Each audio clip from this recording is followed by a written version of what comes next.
Bonjour, bienvenue dans un nouveau blog, c'est l'été et il n'y a rien à la télé. Bon, je sais, je vous dis ça carrément tous les ans, il n'y a pas de nouvelles séries à partir du moment où l'été approche sur les chaînes françaises et américaines. Bon, c'est toujours un peu vrai, c'est la période creuse. Là, en plus, on n'est pas aidé avec la Coupe du Monde, c'est certain. En France, bon, il y a Scandale sur M6, mais il y a aussi des Viewsmade sur la même chaîne, donc c'est quand même un petit peu les fonds de tiroir. Et puis aux États-Unis, quand même, ça change un peu, parce que dopé par le succès de Under the Dome la saison dernière, une soi-disant limited série qui en fait devient une série qui revient tout le temps. Non seulement il y aura Under the Dome sur CBS, mais il y aura aussi Extant sur la même chaîne CBS, la production très attendue avec Alberi.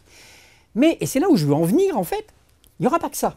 Parce que si on regarde un peu toutes les chaînes, et surtout les chaînes câblées qui profitent de l'été justement pour balancer leurs méga gros blockbusters, nouveautés de la saison, justement en étant un peu tranquille de la promo des networks américains, et bien là, il va y avoir de quoi se régaler. Parce que j'ai fait une petite liste, évidemment, c'est pas exhaustif, mais enfin c'est quand même les titres qui reviennent à l'esprit. Non seulement il y a The Leftovers qui va très bientôt démarrer sur HBO, Murder in the First, la nouvelle série de Steven Bochco, bon c'est ni plus ni moins qu'un remake de Murder One, enfin quand même sur TNT, le fameux Powers avec 50 Cent, j'allais dire 60. 50, je l'ai donné plus de fric que d'habitude, sur Stars, Dominion, la nouvelle série de science-fiction sur Sci-Fi. Bon, ben ça, Roman Gita était sur le tournage, il pourrait nous en parler, mais enfin bon.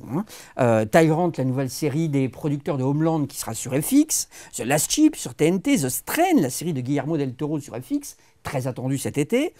The Knick, la série de Cinemax par Steven Soderbergh,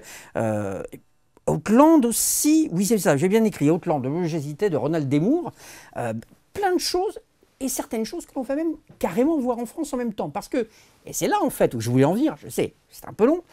toutes ces séries de l'été aux États-Unis sur les chaînes câblées, donc chaînes payantes, eh bien on les voit en France aussi sur les chaînes câblées et les chaînes payantes en US+24 qui se développent parce que pour ce style de série extrêmement addictive et un petit peu haut de gamme, eh bien, le public cible ne va pas attendre 3-4 mois de les voir sur une hypothétique TF1, France 2 ou des choses comme ça. Ce qui veut dire que The Leftovers, on va le voir le lendemain de sa diffusion sur ECS, que Halt and Catch Fire, qui a démarré déjà il y a quelques semaines sur AMC aux États-Unis, on le voit aussi en France en US+24, que Ray Donovan, la saison 2, on va la voir en France le lendemain de sa diffusion sur Canal Jimmy, enfin sur Jimmy, pardon, c'est plus Canal Jimmy, excusez-moi, un souvenir, que Master of Sex, la saison 2, on va aussi la voir sur OCS alors qu'elle aura démarré aux États-Unis la veille au soir. Bon, voilà,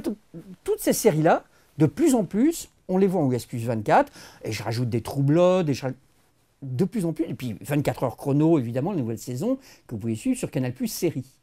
Ça veut dire quoi? Ça veut dire que, clairement, de toute façon, maintenant, ça devient une obligation pour énormément de chaînes câblées payantes, je ne parle pas des chaînes gratuites, mais surtout des chaînes câblées payantes, de bouleverser leur grille, de diffuser un épisode par soirée, avec peut-être plusieurs séries à la suite, le bon vieux format des années 60 en France, le bon vieux format aux États-Unis, ce qu'on appelle la diffusion par bloc, tout ça pour essayer de coller le plus possible à la diffusion américaine, parce que celui qui paye, vous, si vous payez un abonnement, que ça soit sur AMC si vous êtes américain, ou que ça soit sur Canal+ Série si vous êtes français, vous n'avez pas envie d'attendre. Si vous payez, c'est pour voir les séries tout de suite. Donc ça se développe de plus en plus pour ce style de série. Moi je pense que c'est assez inéluctable. Autant les spectateurs de NCIS et de Mentalist se moqueront éperdument de voir l'épisode 3 mois plus tard, autant par contre pour Halt and Catch Fire et The Leftovers, il n'y a pas une semaine à attendre. Rendez-vous au prochain blog.